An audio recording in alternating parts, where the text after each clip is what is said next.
vamos lá, vamos ouvir a palavra, tá bom? Porque ela é importante, os detalhes, tudo é importante, né? Mas às vezes alguns detalhes aqui, eles são extremamente importantes. Eu quero ler a segunda carta do apóstolo Paulo aos Coríntios, capítulo 4, versículo 5, tá? Apenas a primeira parte do versículo.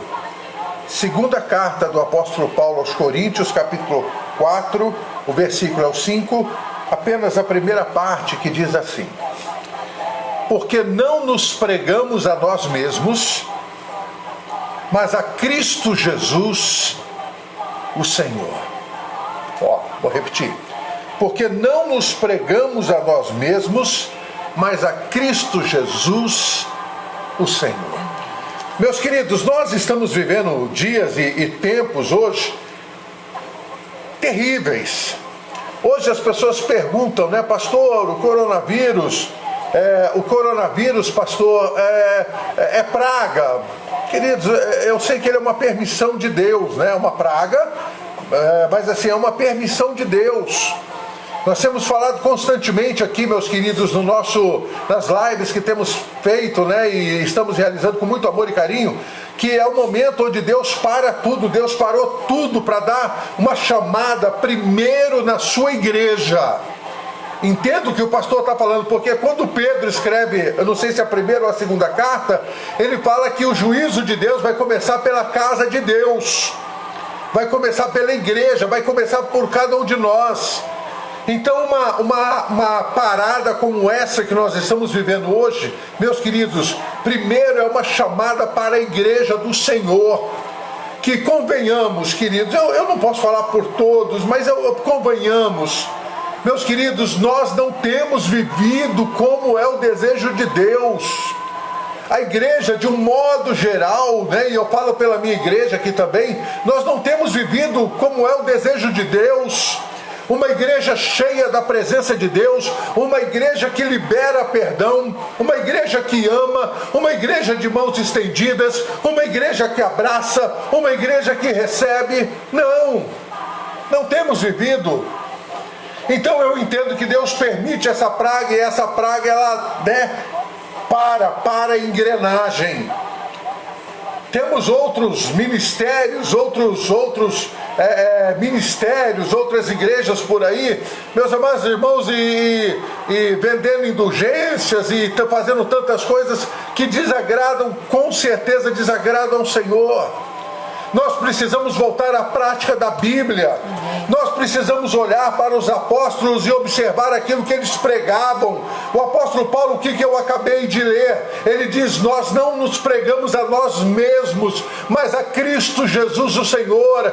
A mensagem central do apóstolo Paulo estava em Jesus Cristo. Ela não estava em homens. Meus amados irmãos, nós chegamos num patamar tão ruim, tão triste, que hoje, quando nós pensamos em realizar um congresso, pensamos no pastor, pensamos no preletor. Mas, queridos, eu quero guardar as devidas proporções aqui, né? Muitos pensam no preletor, né? Não, para o congresso ser uma bênção tem que ter esse preletor, mas esse cantor não pode faltar. Porque é esse cantor que enche. Oh meu Deus, oh Jesus, é esse cantor que vai chamar as pessoas. E você que está me ouvindo, você concorda? Olha onde nós chegamos, olha onde a igreja do Senhor Jesus chegou. O apóstolo Paulo, ele fala com muita clareza, né? Nós não pregamos a nós mesmos, nós não somos nada. Olha que lindo, nós não somos nada, eu já falei sobre isso aqui. Paulo começa as suas cartas dizendo: Paulo, prisioneiro de Cristo, Paulo, servo do Senhor Jesus, Paulo preso, Paulo escravo de Cristo. Ele não era nada e ele reconhecia a sua posição. Hoje nós estamos vivendo um mundo onde os nomes são mais importantes do que até mesmo a presença de Cristo. Poxa, isso foi forte. Meus amados irmãos, Paulo, ele nos serve de referencial, de um homem. Paulo é um referencial de vida cristã para a minha vida, para a vida da Bispa Márcia, para a tua vida, em 3 aspectos. Paulo era um homem, meus amados irmãos, que entendia a necessidade de observar aquilo que Jesus declarou em Mateus 6, 24. Ouça isso aqui. Mateus 6, 24.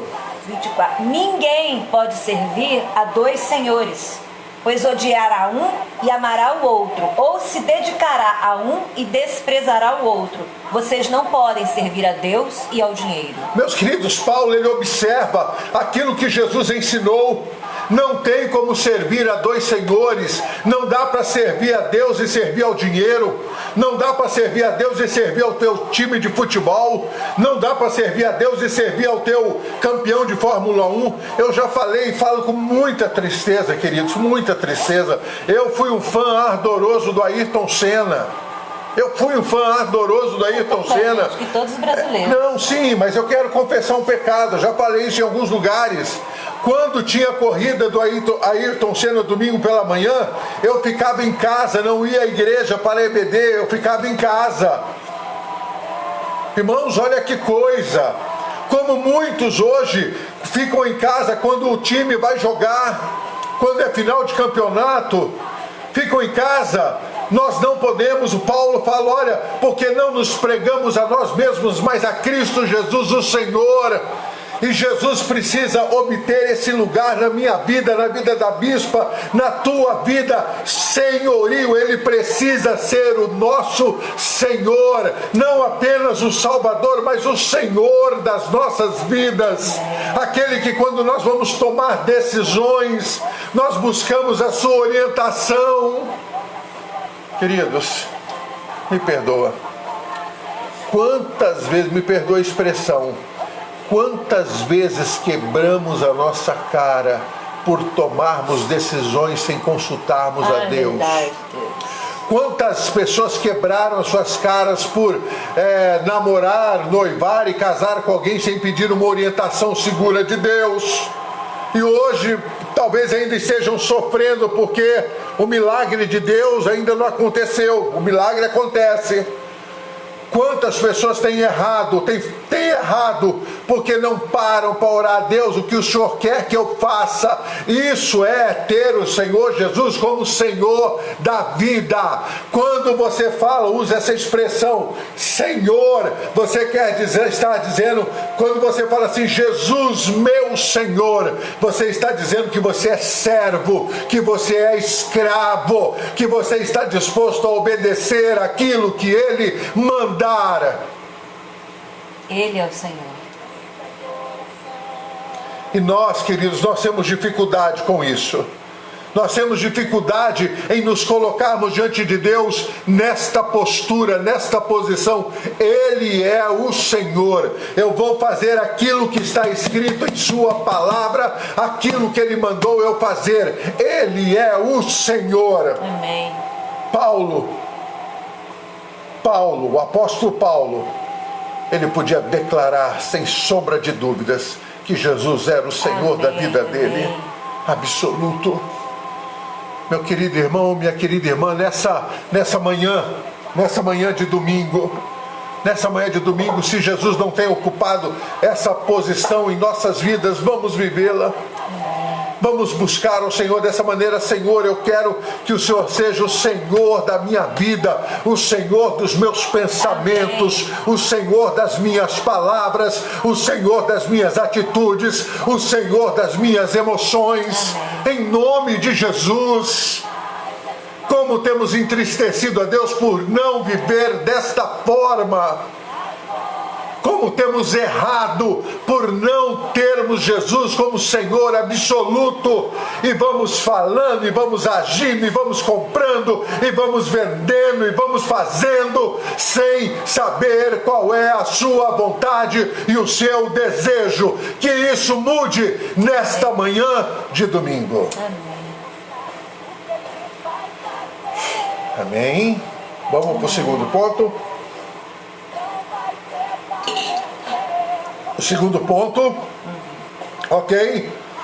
Paulo, ele não apenas servia ao Senhor Jesus Cristo, mas Paulo, ele vivia somente para o Senhor Jesus Cristo.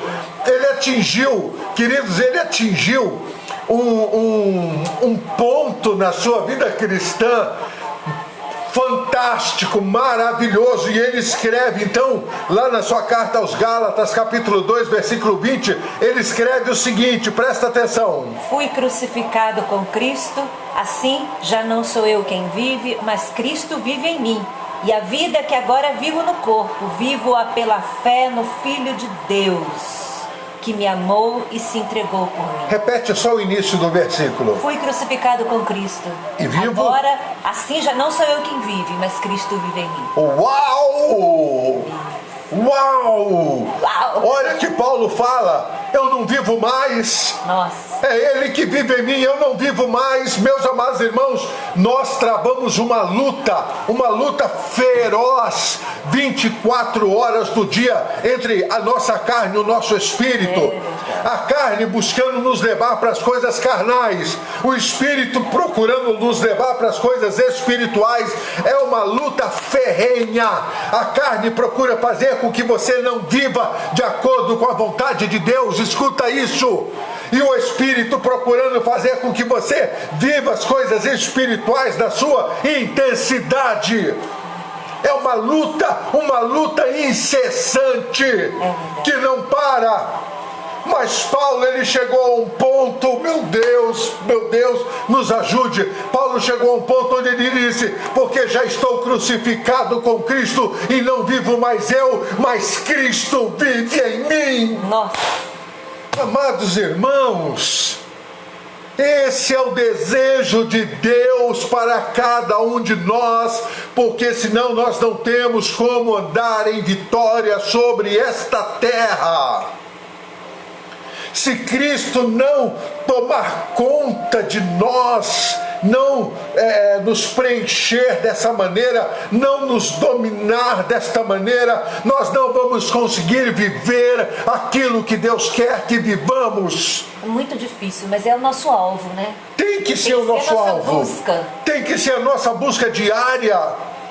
Não é fácil para nenhum de nós. É verdade. Não é fácil para a minha vida, não é fácil pela vida da bispa, não é fácil pela vida das nossas ovelhas da Pibatã, não é fácil para nenhum cristão chegar nesse ponto e dizer, porque não vivo mais eu, mas Cristo vive em mim, já crucifiquei, já estou crucificado com Ele. Fiquei a minha carne, né? Os meus desejos, as minhas paixões, as minhas vontades, as concupiscências, é isso? Concupiscências. Hã? Concupiscências.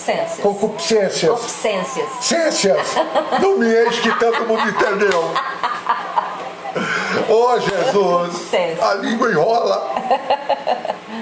É esse o objetivo de Deus. Amém. Queridos, quantos vivendo, né, a mesma coisa dia após dia, semana após semana, mês após mês, ano após ano, porque não se entrega totalmente, porque não quer que certa parte do seu corpo seja crucificado, não quer que seu coração seja crucificado. Oh, Deus. E vive de lágrimas e prantos. Você sabe, você que nos acompanha, as ovelhas que eu pastoreio já sabem, eu sou um homem, um pastor que crê no poder de Deus. Eu sou um homem que crê em milagres. Eu sou um homem que crê em curas. Eu sou um homem que crê na Bíblia de capa a capa. A Convenção Batista Brasileira, ela declara que a Bíblia é a nossa única regra de fé e prática. Ela é a verdade. Tem muitos aí que... Bom, deixa pra lá. Eu creio na Bíblia. Amém. Eu creio que Jesus continua curando hoje, libertando. Amém. Amém. Eu já cansei de ver pessoas possessas pelo maligno sendo libertas através do nome de Jesus Cristo. Amém, amém. E às vezes eu vejo uns aí colocando assim, não fala Jesus, fala Yeshua. Yeshua. Todas as vezes que alguém me chamou para expulsar demônios da vida de uma pessoa, eu usei o nome Jesus. E se você me cutucar mais uma vez, o negócio vai ficar feio aqui entre nós. É o nome que funciona. É o nome que eu aprendi. Ai, calma, calma. Nós precisamos usar esse nome cada vez mais. Então eu creio no poder de Deus. E eu quero contar uma história para vocês. Pastor Po Yong-Soo, ele foi o pastor da maior igreja evangélica do mundo, na Coreia do Sul. Uma igreja que atingiu no seu ápice mais de 1 milhão de membros. Queridos, uma coisa impressionante, ele tinha na sua igreja, chegou a ter 50 mil diáconos. Ele tinha 500 pastores de tempo integral. Uma coisa fantástica. E um homem que vivia com Deus e Deus usava esse homem de uma maneira fantástica, especial. Eu li vários livros desse homem. Eu pude ouvir esse homem ali, ó, frente a frente. Pude assisti-lo, pude ouvi-lo. Nós estivemos aonde? No Sambódromo? Uhum. Nós estivemos no Sambódromo há muitos anos atrás, onde ele pregou para milhares de pessoas ali. E vimos curas extraordinárias. Meu Deus do céu, se eu te contar... É verdade. Mas eu quero contar um caso para você. Uma história que o pastor Po Yong-Soo, ele conta. Meus amados irmãos, lá na Coreia, há muitos anos atrás, eu não sei hoje, eles tinham o costume de comer, e era uma iguaria, bicho da seda. Eu não sei se você conhece o bicho da seda. Bicho da seda, ele é uma taturaninha branquinha assim, toda molenguinha, toda, sabe?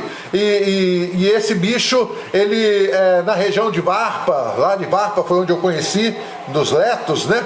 Foi onde eu conheci os lugares, os galpões, onde eles criavam o bicho da seda. E eu conheci esse bichinho, e ele produziu os casulos, e dali era fabricada a seda, uma coisa fantástica.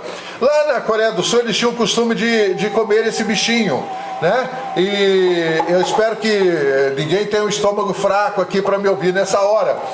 E um certo dia, o filho, Samuel, filho do pastor Po Yong-Soo, comprou, né? Tinha um rapaz vendendo bicho da seda lá no bairro. Olha o bicho da seda, 1 quilo, 10 reais. Olha o bicho da seda. Aí o Samuel comprou 1 quilo de bicho da seda, tal, já tinha 12 anos, 13 anos, e foi preparar o bicho da seda, né? Frigideira, massa de tomate, aquela coisa, parada, e comeu o bicho da seda. Queridos, algumas horas depois, algumas crianças começaram a passar mal ali no bairro, naquela região. Algumas crianças começaram a passar mal e morrer. E logo, né, mãe, né, aquela coisa com o filho, as mães ali começaram a se conversar e rapidamente a notícia esparramou, e eles descobriram que aquele bicho da seda, ele estava envenenado, estragado, alguma coisa que causava uma reação terrível em quem comia, e em poucas horas as crianças morriam, as pessoas morriam. De repente, Samuel chega para sua mãe e fala assim: mãe, eu não estou me sentindo bem, mãe, estou com uma coisa ruim no estômago. Aí, como a mãe já sabia da história, perguntou: Samuel, há algumas horas atrás passou um rapaz aqui vendendo bicho da seda, você comprou? Comprei, mãe, comprei. Você comeu? Comi, mãe. E ela logo percebeu que a situação era gravíssima. Chamou o médico da família. O médico da família foi correndo lá na casa do pastor Po Yong-Soo, ele não estava na igreja. E aí foi avisado, o médico chegou, começou a fazer os exames e Samuel morreu. E o médico, né, deu a notícia ali para a mãe, ficou esperando a chegada do pastor Po Yong-Soo. O pastor Po Yong-Soo chegou, a esposa recebeu na porta, olha para ele e fala assim: querido, Deus levou Samuel. Ele olha para a esposa, o médico estava quieto ali ao lado, ele olha e fala assim: onde puseram Samuel? Ele está no quarto dele, lá na cama. Eu vou entrar lá, naquele quarto. E não deixe ninguém entrar ali. Não deixa ninguém interromper, porque eu vou falar com Deus. A esposa coreana não é como esposa brasileira. A esposa coreana obedece. Queridos, ele entrou naquele quarto, fechou a porta. E ele conta que ele não conseguiu olhar para o corpo do filho prostrado sobre aquela cama, morto. Ele diz que ele, de costas, estava de costas para o corpo. Ele se ajoelhou, colocou o rosto em terra e ele começou a orar e a clamar e a pedir a Deus, se derramando diante de Deus, pedindo: Deus, traga o meu filho de volta. Deus, traga o meu filho de volta. Deus, devolva o meu filho, Deus. E começou a derramar o seu coração diante de Deus. Meus queridos, essa é forte, hein? Enquanto ele ali orava e clamava e derramava o coração diante de Deus, e ele falava na oração, que eu me lembro muito disso, que ele contou, que ele falava: Deus, eu tenho procurado viver somente para o Senhor. Deus, eu tenho procurado ter uma vida aos teus pés. Ouve o meu clamor. A gente sabe que nada a gente recebe por merecimentos, queridos. Nada por merecimento. Não existe troca. Mas é diferente quando você está vivendo em santidade e chega diante de Deus em santidade de vida. É diferente de alguém que chega, na carne, que chega com a vida toda bagunçada. É diferente, eu vejo que há uma diferença. Pelo menos eu entendo assim. Enquanto ele estava lá orando e clamando pela vida de Samuel, Samuel estava num lugar maravilhoso. Estava num lugar maravilhoso. E com ele andava um anjo. Isso é forte. Mas como minha mãe esteve no céu, eu não tenho dificuldade nenhuma de acreditar nessas coisas, viu, gente? Isso é para outra história. E andava com o anjo mostrando as coisas maravilhosas do céu, e andando para lá, e o anjo apontava algumas coisas tremendas, e Samuel olhava. De repente o anjo olha para Samuel e fala assim: Samuel, você vai ter que voltar. Voltar? Não, Senhor, não, eu quero ficar aqui, esse lugar maravilhoso. Eu não tenho palavras para descrever esse lugar, eu não tenho. Não quero voltar, não. Samuel, você precisa voltar. Não, Senhor, voltar por quê? Conta, isso depois eu vou explicar. Aquele anjo olha para ele e fala assim: Samuel, o seu pai está lá no seu quarto nesta hora, ao lado do seu corpo, clamando, pedindo que você volte. E Samuel, um pedido do seu pai, Deus não quer negar. Você precisa voltar. Queridos, vamos voltar para a história do pastor Poio Michu. O pastor Poio Michu estava lá clamando a Deus. Eu não sei se você já viveu algo como isso. Sabe, estar em oração e sentindo a gloriosa presença de Deus no quarto, na sala, ou até mesmo dentro do nosso local de culto, que nós chamamos de igreja. Já sentiu aquela presença que parece palpável, algo de maravilhoso, lindo, tremendo, estonteante? É algo que às vezes parece que falta forças na perna, algo tremendo. E aí, de repente, o pastor Poio Michu, ele conta que ele começou a sentir a glória do Senhor invadir o quarto, a presença do Senhor, algo fantástico. E ele sabia que Deus, na sua presença santa, estava ali. E ele levanta da sua posição, ele estava de costas para o corpo, ele se levanta, ele olha para o corpo de Samuel ali deitado naquela cama, inerte, já declarado morto pelo médico. Ele chega e faz o seguinte: olha só, meus irmãos, ele olhando para aquele corpo, ele fala assim: Samuel, em nome de Jesus, a quem eu sirvo e vivo, levanta dessa cama.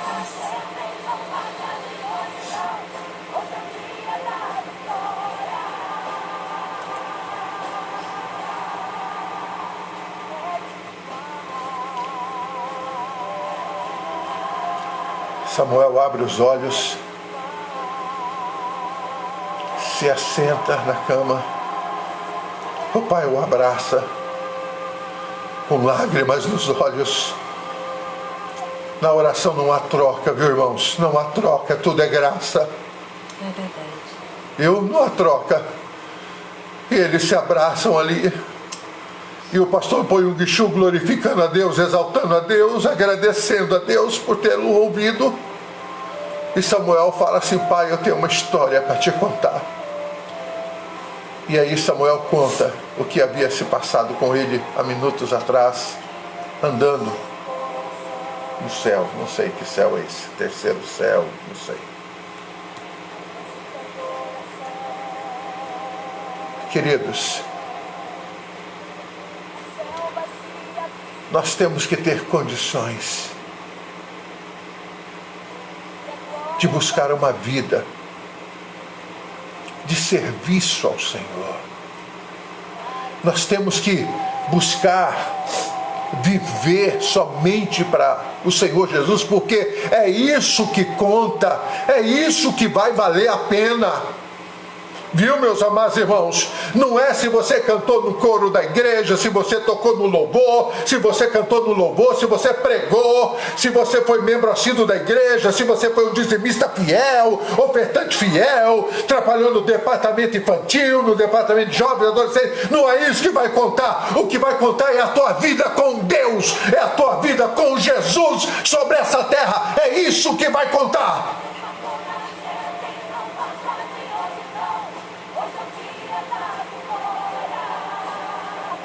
Hoje, 24 de maio, hoje é um dia que Deus nos chama a mudar, a mudança.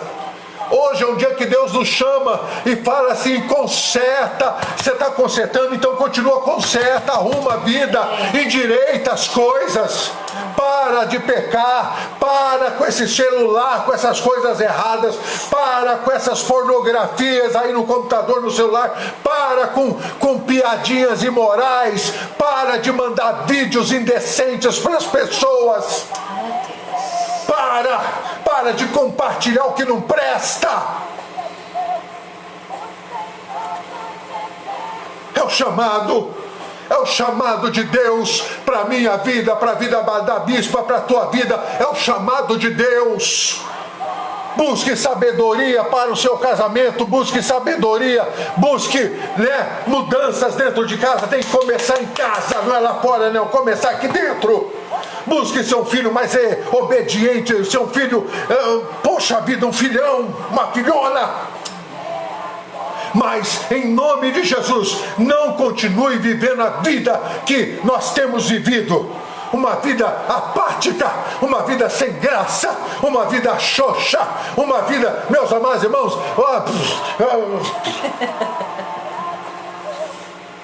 em nome de Jesus. Vamos lá prestar culto a Deus de qualquer maneira, achando que Ele é qualquer um, achando que Ele recebe qualquer coisa. Você está enganado, você está enganada. Ele não recebe qualquer coisa. Ele é o Rei dos Reis, Ele é o Senhor dos Senhores, Ele é o leão da tribo de Judá, Ele é o Alfa, Ele é o Ômega, Ele é o lírio da manhã, Ele é a estrela da manhã, Ele é o lírio dos vales.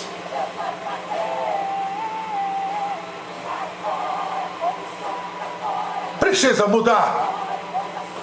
Precisa mudar. Eu espero que você não esteja vivendo uma situação grave. Eu espero que não, mas se você tiver, eu espero que você tenha condições de chegar diante da presença do Senhor Jesus e falar: Senhor, o Senhor me conhece, o Senhor sabe quem eu sou teu servo, e o Senhor sabe que eu tenho procurado viver somente para o Senhor Jesus. Senhor, se o Senhor quiser, atenda a minha oração. Se o Senhor não quiser, eu vou continuar te louvando, te adorando, te servindo, cantando, tocando, pregando. Pai, eu vou continuar. Porque o meu servir, o meu te adorar, o meu te louvar, não depende da tua resposta ser positiva ao meu pedido.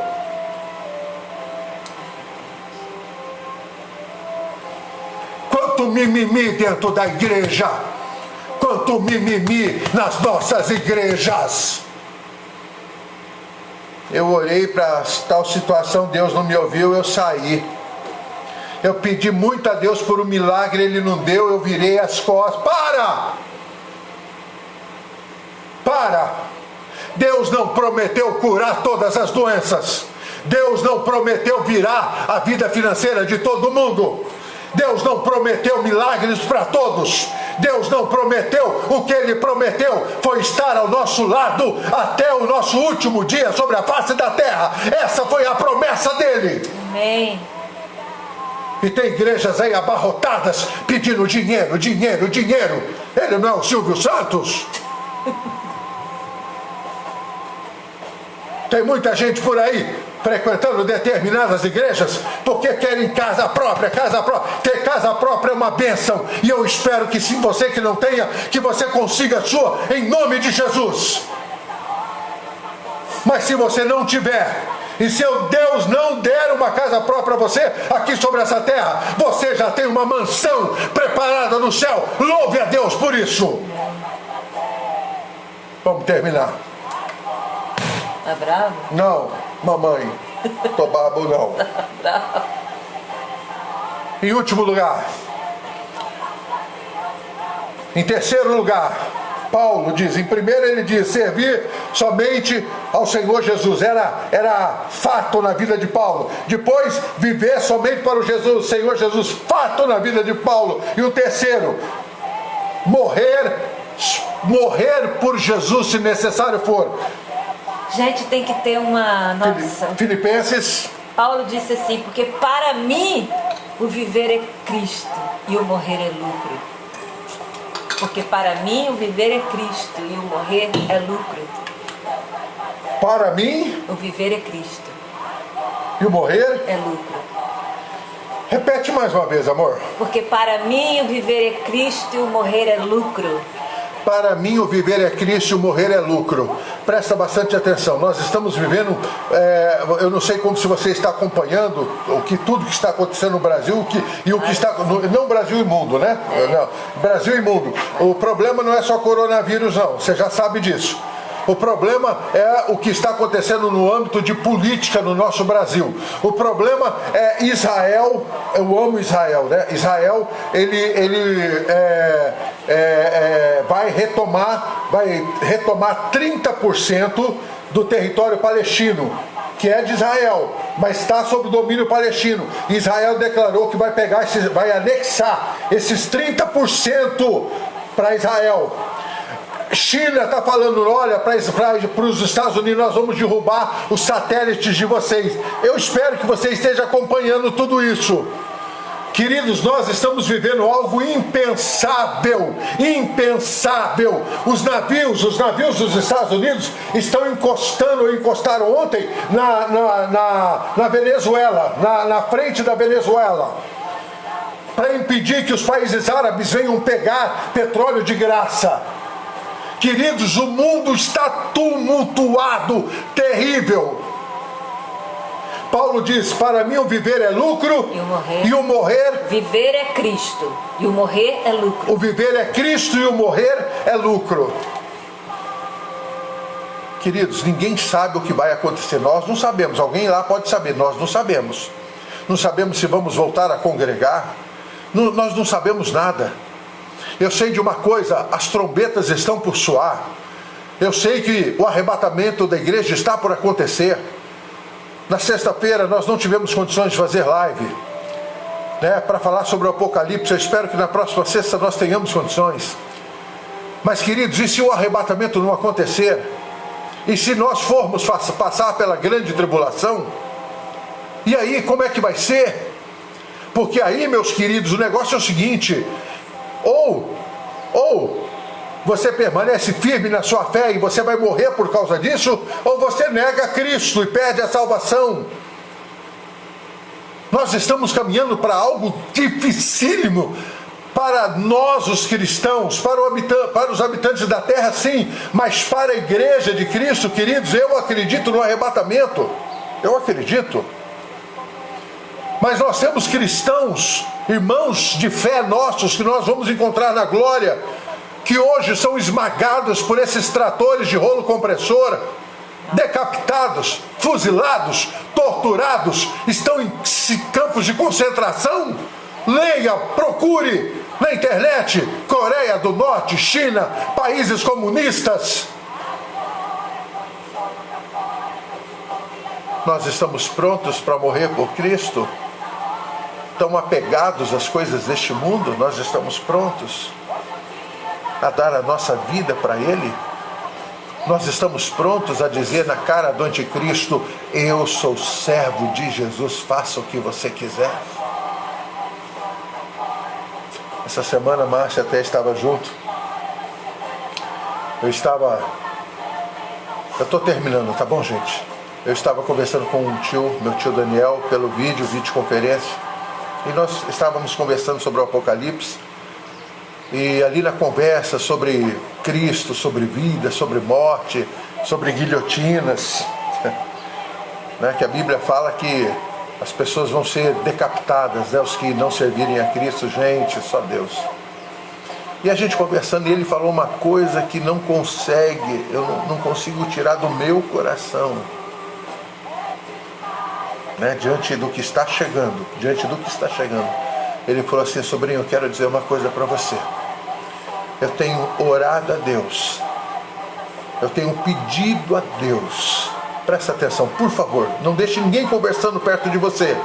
Presta atenção. Ele disse assim para mim: eu tenho pedido a Deus que não deixe eu morrer de doença, que não deixe eu morrer de acidente nem de tragédia, mas que Ele me permita uma morte digna, por amor ao seu nome.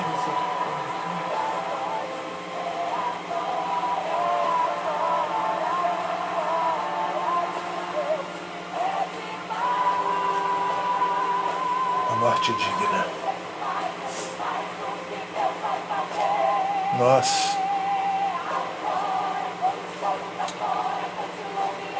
As coisas dentro das nossas igrejas, nossos lugares de culto, eles foram mudando com o passar dos anos, queridos.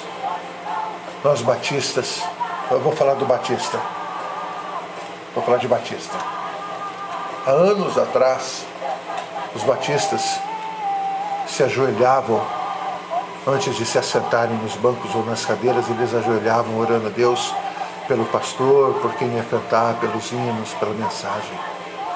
Anos atrás, as nossas séries de conferências dos batistas, era de domingo a domingo. Pode procurar saber. Sabe, hoje, quando eu vou marcar séries de conferências, alguns falam assim comigo: pastor, pelo amor de Deus, não marca sexta, sábado, domingo não, porque sexta vai ser uma vergonha. Não vai vir ninguém. E sábado, se não tiver festa por aí, de aniversário, de não sei o quê. Aonde nós chegamos? Aonde nós chegamos? As nossas reuniões de oração, aonde nós chegamos? Eu quero terminar, nossa, meu Deus, eu quero terminar contando uma história que eu gosto muito dela.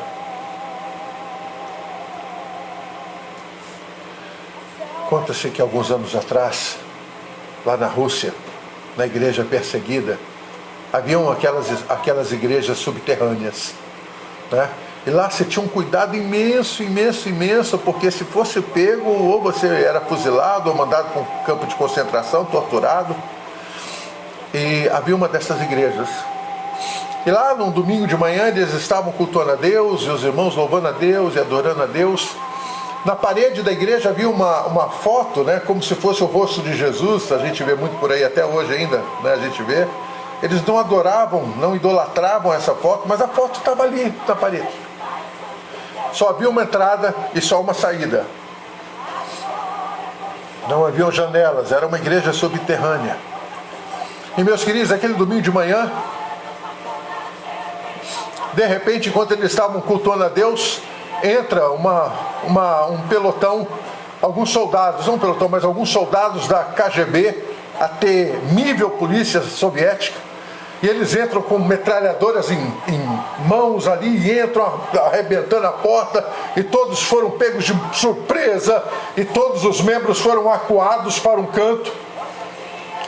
E aí o comandante daquele grupo chegou e falou assim: olha, eu vou dar uma chance para vocês saírem daqui com vida hoje. Pediu um soldado que pegasse a foto que estava na parede lá do rosto de Cristo, né? Como se fosse o rosto de Cristo, lógico. Pegou aquela foto e falou assim: olha, eu vou pôr essa foto aqui perto da porta. Se você quiser sair daqui com vida hoje, você vai cuspir nessa foto, você vai pisar nela, dizendo assim que você está negando a esse chamado Jesus, e você vai embora. Nunca mais eu quero te ver. E havia um silêncio sepulcral naquela igreja. De repente, um senhor lá do grupo lá da igreja, de onde estavam reunidos, sai, cabeça baixa, pensando em tantas coisas, família, derrotado, vai caminhando, aquele sorriso sarcástico na boca do comandante. Ele chega, olha para aquela foto, cuspiu, pisou e foi embora. E assim outros foram fazendo, e aquele comandante não se aguentava de alegria de ver aquele povo negando a Jesus.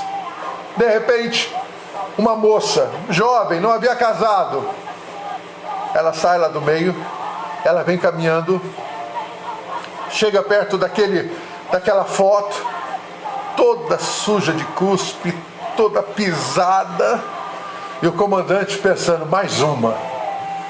E aí ela se ajoelha, ela pega aquele quadro, aquela foto nas mãos, ela limpa um pouco aquele quadro, ela beija aquele quadro, e ela abraça aquele quadro, e ela olha para o comandante e diz assim: comandante, Jesus morreu primeiro por mim, comandante, na cruz do Calvário, para que eu tivesse vida. Hoje, comandante, eu posso entregar a minha vida por Ele. O senhor pode me matar. Aquelas pessoas, poucos que haviam ficado ali no canto da parede, encurralados, ao verem o gesto daquela moça, quase não acreditando, houve um renovo de fé, de esperança, de coragem, de ousadia. E disseram juntos: comandante, Jesus morreu primeiro por nós, comandante, na cruz do Calvário. E hoje nós podemos morrer por Ele. Pode nos matar. Conta-se a história que todos morreram naquela manhã, naquele culto de domingo. Mas conta-se também que um dos soldados que participou daquilo ali, vendo tamanha fé, tamanha dedicação, se converteu algum tempo depois e pregou e contou esse testemunho em muitos lugares.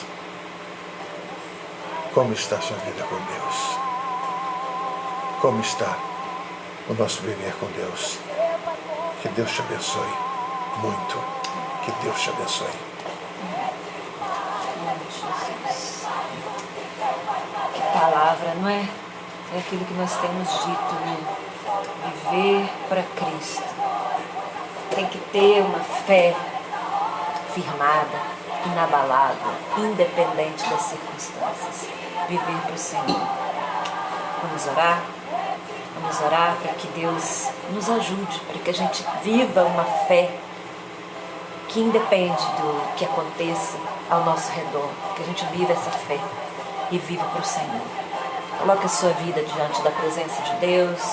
A Bianca pediu oração, nós vamos estar orando pela Bianca, por todas as pessoas que estão enfrentando lutas, que estão tristes, que estão amargurados, que estão vivendo essa dor, essa dificuldade que todos nós estamos enfrentando. Vamos orar para que a nossa fé seja fortalecida no Senhor e para que a gente esteja inabalável na presença de Deus. Feche os seus olhos onde você está.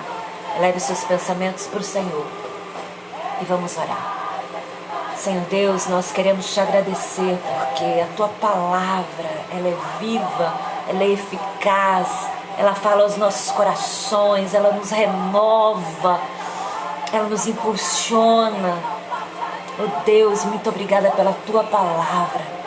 E porque o Senhor na tua palavra nos garantiu que estaria conosco todos os dias até a consumação dos séculos.